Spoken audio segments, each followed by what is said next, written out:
सभी को बहुत बहुत प्यार और सत्कार। मेरे प्यारे साथियों, हमारे ब्रह्मांड में जितने भी गुरु, पीर, पैगंबर अवतार हुए हैं, वो सभी के संदेश संपूर्ण मानवता के लिए रहे हैं। लेकिन ये हमारी ही मानसिकता रही है मनुष्य की कि हम उन्हें हमेशा एक संप्रदाय में बांध देते हैं। लेकिन वो तो संपूर्ण मानवता के लिए आते हैं, सभी की भलाई के लिए आते हैं। तो साथियों, सबसे पहले ये विनती करना चाहूंगी कि हमें अपने दिमाग खुले रखने हैं, अपने मन इतने खुले रखने हैं कि हम सभी अपने गुरुओं की, संतों, महात्माओं की शिक्षाओं को अपने अंदर आत्मसात करें। तो आज मैं सबसे पहले स्वाध्याय शुरू करने जा रही हूँ। परमहंस योगानंद जी का कथामृत, एक योगी की आत्मकथा। ये उनकी ऑटोबायोग्राफी है। वैसे तो हमने बहुत सी बुक्स पढ़ी होंगी, सुनी होगी, जिनमें से कई मनोरंजक होती हैं, कुछ में शिक्षा होती है, कुछ में ज्ञान होता है। लेकिन ये इकलौती ऐसी बुक है जिसमें ये सब कुछ है। मनोरंजन है, रोमांस से भरी हुई ये बुक है, हमारे गुरुओं, पीरों, पैगंबरों के चमत्कारों से भरी हुई बुक है, जिनसे हमें बहुत सी शिक्षाएं मिलती हैं, हमारा ज्ञान बढ़ता है। तो आइए एक खुले दिल के साथ, खुले मन के साथ आज का स्वाध्याय शुरू करें। पहला चैप्टर है इस बुक का, जिसमें परमहंस योगानंद जी कहते हैं, मेरे माता पिता और बचपन। आइए इसमें जानते हैं हम कि परमहंस योगानंद जी का जन्म पूर्व उत्तर भारत के हिमालय पहाड़ों में स्थित एक गांव था, गोरखपुर जगह है, वहां पर हुआ था 5 जनवरी 1893 में। यहां उनकी जिंदगी के पहले 8 साल बीते। वो 8 बहन भाई थे, 4 भाई और 4 बहनें। वो अपने माता पिता की चौथी संतान थे और अपने भाइयों में से उनका स्थान था दूसरा। और उनका बचपन का नाम था मुकुंद लाल घोष। उनके जो माता पिता थे वो बंगाली खत्री थे और दोनों ही संत स्वभाव के मालिक थे। उनके पिताजी असाधारण गणित शास्त्री थे, तर्क शास्त्री थे। और परमहंस योगानंद जी कहते हैं, वो हमेशा अपने सूझबूझ से संतुलित और बहुत सुंदर फैसले लेते थे। और उनकी माता जी प्यार की देवी थी। वो कहते हैं कि अपनी माता जी की वजह से ही उनको बचपन से ही धर्म ग्रंथों की जानकारी हो गई थी। और उनको अनुशासन सिखाने के लिए उनकी माताजी रामायण और महाभारत में से अनुकूल कहानियां उनको सुनाया करती थी। और वो कहती हैं कि उनकी माताजी बहुत दानवीर थी। वो कहते हैं कि उन्होंने अपने माता पिता के बीच कभी जिंदगी में कोई भी बहस नहीं सुनी, लेकिन अपने माताजी के दानवीर स्वभाव के कारण उन्होंने अपने माता पिता के बीच एक खट्टी मीठी सी बहस कई बार सुनी। इसमें वो एक किस्सा सुनाते हैं, बहुत ही दिलचस्प है मेरे साथियों, मैं सुनाना चाहूंगी। एक बार परमहंस जी की माता जी के पास एक औरत आई, जिसको उस वक्त 10 रुपए की बहुत ही सख्त जरूरत थी। जब उसने आकर परमहंस जी की माता जी को कहा, तो वो उनसे पिताजी से पैसे मांगने गए कि मुझे 10 रुपए दे दीजिए, एक औरत आई है, उसे इन पैसों की बहुत जरूरत है।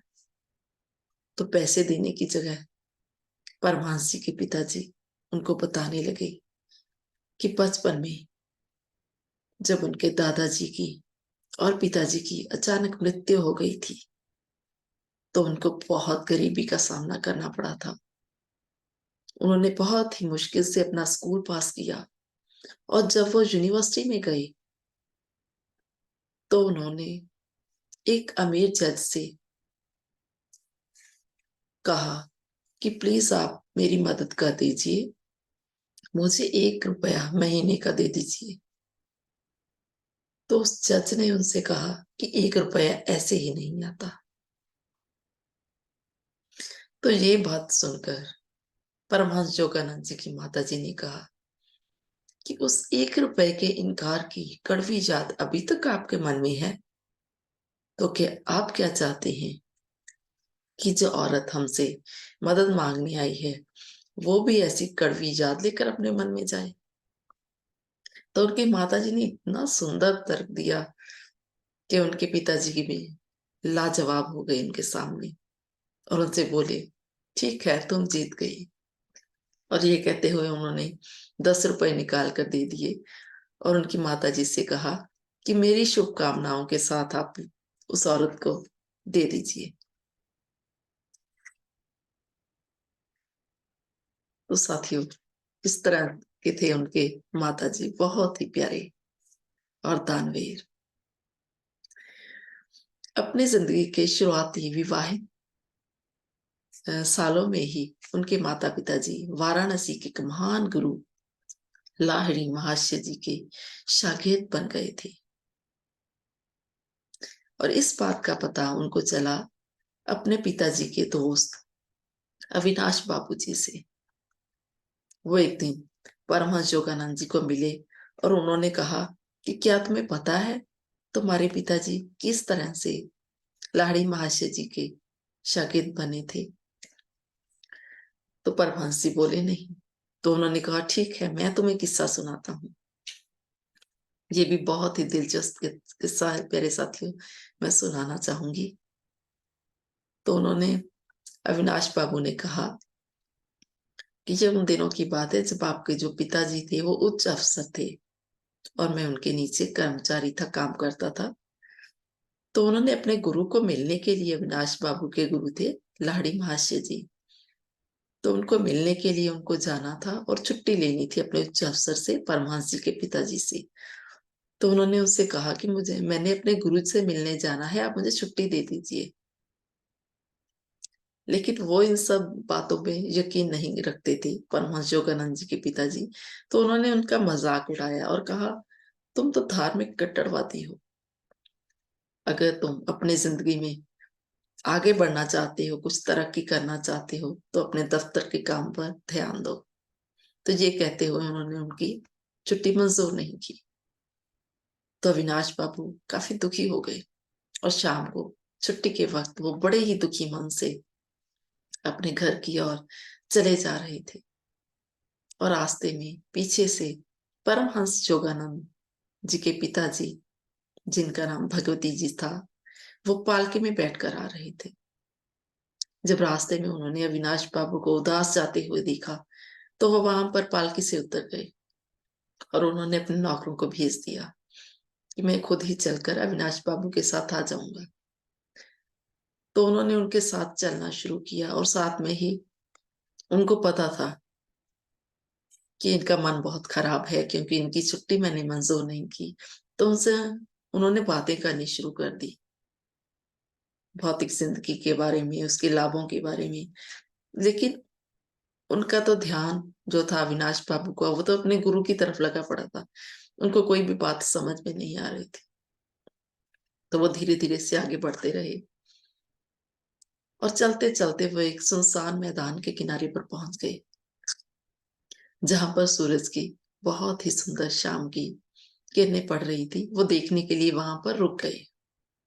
तो अचानक से क्या हुआ, उनके महान गुरु लाहिड़ी महाशय जी वहां पर प्रकट हो गए, और वो बोले, भगवती, तुम अपने कर्मचारी के प्रति अत्यंत कठोर हो। ये सुनकर भगवती जी, परमहंस योगानंद जी के पिताजी, वो एकदम से हैरान और आश्चर्यचकित रह गए कि ये क्या हो रहा है।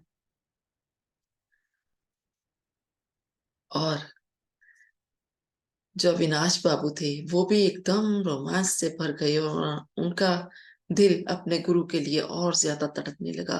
तो बार बार अपने गुरु का नाम लेने लगे। ऐसा चमत्कार देखकर भगवती जी अविनाश बाबू से बोले, मैं तुम्हें 1 हफ्ते की छुट्टी दे रहा हूं और तुम अकेले अपने गुरु के पास नहीं जाओगे, बल्कि मैं और मेरी पत्नी भी तुम्हारे साथ चलेंगे। मैं ऐसे महान गुरु के दर्शन करना चाहता हूँ। तो ये कहते हुए उन्होंने खुशी से अविनाश बाबू को छुट्टी दी और खुद भी तैयारी की वहां जाने की। और वो तीनों, अविनाश बाबू, परमहंस योगानंद जी के पिताजी और उनकी माता जी, तीनों चल पड़े महान गुरु के दर्शनों के लिए। और जब वो पहुंचे वाराणसी लाड़ी महाशय जी के पास, तो उन्होंने एकदम से अपनी निगाहें लाड़ी महाशय जी ने भगवती जी पर टिका दी और बोले, भगवती, तुम अपने कर्मचारी के प्रति अत्यंत कठोर हो।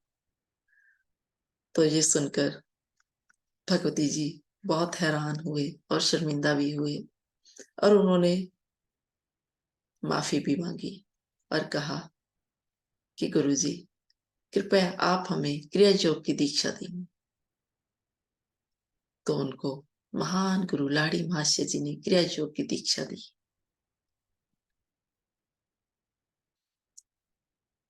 और फिर जन्म हुआ परमहंस योगानंद जी का, जिनके जन्म में लाड़ी महाशय जी ने बहुत गहरी दिलचस्पी दिखाई।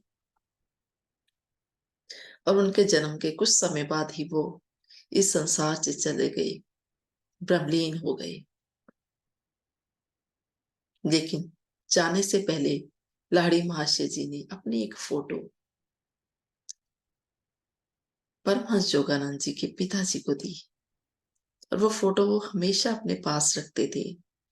और उनके घर में, जहां पर उनका पूजा घर बनाया जाता था, वहां पर बाकी देवताओं की फोटो के साथ लाड़ी महाशय जी का चित्र, वो फोटो भी वहां पर रखते थे। और परमहंस योगानंद जी कहते हैं कि बचपन में जब मैं और मेरे माता जी उस फोटो के सामने बैठकर ध्यान करते थे, तो मुझे ध्यान में ऐसा दिखता था कि वो जो फोटो है उसमें से लाड़ी महाशय जी निकलकर मेरे सामने आकर बैठ गई। और उन्होंने कहा कि जब भी वो उनके पांव को छूने की कोशिश करते थे, तो वो एकदम से वो प्रकाशमान होकर उस फोटो में जाकर फिर से विराजमान हो जाते थे। परमहंस योगानंद जी कहते हैं कि ऐसा रोज होता था उनके साथ। और इस फोटो से एक चमत्कार भी हुआ उनकी जिंदगी में।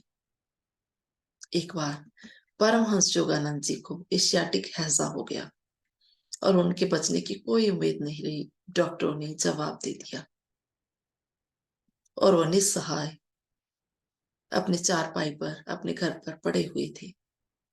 तो उनकी माता जी उनके पास आई और उन्होंने उनको कहा, परमहंस योगानंद जी के सर के ऊपर वो फोटो टंगी हुई थी लाड़ी महाशय जी की। तो उनके माता जी ने कहा कि अगर तुम सच्चे मन और श्रद्धा भक्ति से आंतरिक रूप से भी उनको प्रणाम करोगे, तो तुम्हारी जिंदगी बच जाएगी। तो परमहंस योगानंद जी कहते हैं कि मैंने उस फोटो की ओर देखा और मन ही मन उन्हें प्रणाम किया। तो अचानक ही आंखों को चुंधिया देने वाली तेज रोशनी मेरे पूरे शरीर में और पूरे कमरे में, कमरे की हर वस्तु में प्रवेश कर गई। और वो अचानक से एकदम ठीक हो गए। उनकी बीमारी बिल्कुल ठीक हो गई। और यही नहीं, उनमें इतनी ज्यादा ताकत आ गई कि उन्होंने चारपाई से उठकर अपने माता जी के पाँव को हाथ लगाए, तो उनके माता जी बार-बार उस फोटो को प्रणाम कर रहे थे और उनका शुक्रिया कर रहे थे और कह रहे थे कि महाराज, आपकी रोशनी ने मेरे पुत्र को ठीक कर दिया, निरोगी कर दिया। तो ये सुनकर परमहंस योगानंद जी कहते हैं कि वो भी हैरान हो गए कि इसका मतलब वो जो रोशनी थी वो मेरे माता जी को भी दिखी थी। तो साथियों, इस तरह से हमें ये तो समझ में आता है कि जो इतने महान गुरु होते हैं, केवल जीते जी ही नहीं, बल्कि जब वो वहां पर चले जाते हैं, दूसरी दुनिया में ब्रह्मलीन हो जाते हैं, फिर भी वो किस तरह से अपने चाहने वालों की, प्यार करने वालों की कैसे मदद करते हैं, क्योंकि वो तो अगम है, अगोचर है, वो कहीं भी नहीं गए। उनकी ऊर्जा हमेशा साथ रहती है और जब भी कोई उनको याद करता है प्रेम से, श्रद्धा से, तो वो हमेशा अपने शागिर्दों की मदद करते हैं। अगर आपको भी इसमें से कोई भी बात जो अच्छी लगी है, दिल को छुई है, और जो भी कई बार क्या होता है, ऐसा दृष्टिकोण होता है कि हमें कोई बात का पता नहीं चलता, लेकिन सामने सुनने वाले को एक अलग एंगल से उस दृष्टिकोण के बारे में पता चलता है, तो प्लीज आप लोग अपने व्यूज जरूर दीजिएगा और जरूर बताइएगा कमेंट बॉक्स में कि आपको मेरा ये स्वाध्याय कैसा लगा और इससे हमें क्या शिक्षा मिलती है, हमें इससे क्या सीखना चाहिए। क्योंकि हमें सिर्फ ये स्वाध्याय सुनना नहीं है, बल्कि एक महान गुरु की शिक्षाओं को अपने अंदर उतारना है, तभी हमारी जिंदगी बदल पाएगी प्यारे साथियों।